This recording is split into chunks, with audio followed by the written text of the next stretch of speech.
জাতীয় পার্টির বিষয়ে ফয়সালা না হয়ে যদি আমরা নির্বাচনে যাই, আমাদের জন্য শনির দশা অপেক্ষা করছে। কারণ জাতীয় পার্টির মাধ্যমে আওয়ামী লীগ ব্যাক করবে। কিছুদিন আগেই জিএম কাদেরের যে বক্তব্য, তিনি কিভাবে ঔদ্ধত্য দেখাতে পারেন এবং বলতে পারেন আওয়ামী লীগ ছাড়া নাকি কোনো এই দেশে নির্বাচন হবে না।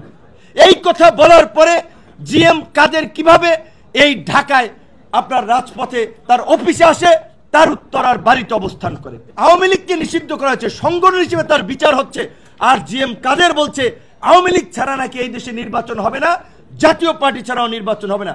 মিয়া গোলাম পরোয়ার থেকে খসরু ভাই, নজরুল ইসলাম খান, আন্দালিব রহমান পার্থ, এরকম অনেক নেতৃবৃন্দ এই ভাই ছিল।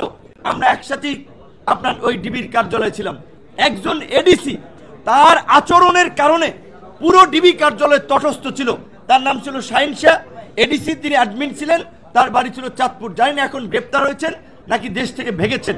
তো এই কথা বললাম এই কারণে, এই সামনে যদি নির্বাচন বিলম্বিত হয়, নির্বাচন নিয়ে যদি কোনো সংকট তৈরি হয়, আমাদের রাজনীতিবিদদের জন্যই কিন্তু বিপর্যয় অপেক্ষা করছে।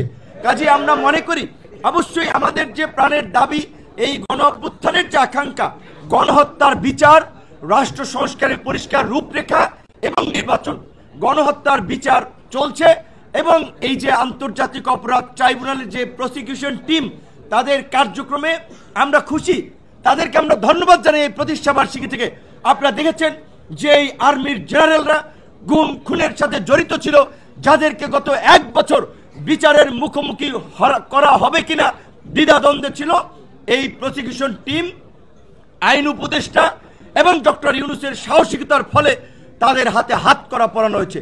আপনারা দেখেছেন ওই যে একজন মেজর, তিনি কিভাবে পাখির মতো গুলি করছিলেন, তাদেরকে এখন হাত করা পড়েছে, তাদের বিচার হচ্ছে। আমরা পরিষ্কারভাবে বলতে চাই, সেনাবাহিনী এই দেশের স্বাধীনতা সার্বভৌমত্বের প্রতীক। সেনাবাহিনীর এই কতিপয় ক্রিমিনালের কারণে সেনাবাহিনী সম্মানহানি হতে পারে না, সেনাবাহিনী কলঙ্কিত হতে পারে না, বরঞ্চ এই ক্রিমিনালদেরকে বিচারের মাধ্যমে সেনাবাহিনীকে কলঙ্ক মুক্ত করা হবে। তাই সেনাবাহিনীর বর্তমান সেনা প্রধান থেকে শুরু করে উচ্চপদস্থ কর্মকর্তারা এই বিচারে সহযোগিতা করবেন, সেটা আমরা প্রত্যাশা করি। একই সাথে আক্তারের বক্তব্য যেটা বলেছে, সেটা আমরা সকলকে স্মরণ করে দিতে চাই। কিছুদিন আগেই জিএম কাদেরের যে বক্তব্য, তিনি কিভাবে ঔদ্ধত্য দেখাতে পারেন এবং বলতে পারেন আওয়ামী লীগ ছাড়া নাকি কোনো এই দেশে নির্বাচন হবে না। এই কথা বলার পরে জিএম কাদের কিভাবে এই ঢাকায় আপনার রাজপথে তার অফিসে আসে, তার উত্তরার বাড়িতে অবস্থান করে। আওয়ামী লীগকে নিষিদ্ধ করা হয়েছে, সংগঠন হিসেবে তার বিচার হচ্ছে, আর জিএম কাদের বলছে আওয়ামী লীগ ছাড়া নাকি এই দেশে নির্বাচন হবে না, জাতীয় পার্টি ছাড়াও নির্বাচন হবে না।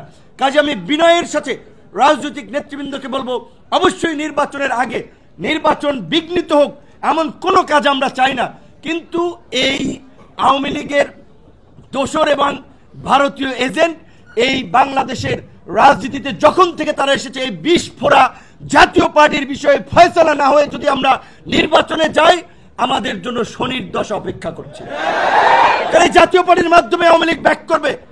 ফরিদপুর, মাদারীপুর, শরীয়তপুর, খুলনা, যেই সমস্ত এলাকা একটু আওয়ামী লীগ অধ্যুষিত হিসেবে পরিচিত, ওই জাতীয় পার্টির মাধ্যমেই তারা নির্বাচনে নাশকতা করবে, নির্বাচন বানচাল করবে, আন্তর্জাতিকভাবে নির্বাচনকে কলঙ্কিত করবে, প্রশ্নবিদ্ধ করবে। কাজী